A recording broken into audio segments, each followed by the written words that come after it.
বন্ধুরা তোমরা বলো আমি নাকি ফেক আমের ব্যবসা করি? তাই দেখো আজ জুড়ি জুড়ি আম নিয়ে আসলাম। এগুলো কি তোমাদের কাছে ফেক মনে হয়? যদি ফেক মনে হয় তাহলে লাইক সাবস্ক্রাইব করা দরকার নাই, আর যদি এটি রিয়েল হয় তাহলে লাইক সাবস্ক্রাইব করে দিও। আর এই দেখো এই আমটা আমি তোমাদের চোখের সামনে খাচ্ছি, এটি রিয়েল নাকি আসল তোমরা কমেন্ট করে বলো। দেখছো এই আমটা রসে টকটকে, দেখলে জিভে জল এসে যায়। আর এইগুলো আরে আরে বজ্জাত মেয়ে, তুমি আমার আমগুলো কেন খাচ্ছ?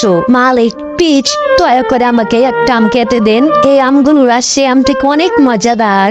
আজকাছে সব আম খেতে ফেলবো, সব খেতে ফেলবো। সবাই বলে আমি নাকি ফেক ভিডিও বানাই। হ্যাঁ এগুলো নাকি আসল আম না। বন্ধুরা এগুলো কি আসল আম গাছ মনে হয় না তোমাদের? এগুলো কি ফেক আম গাছ হতে পারে?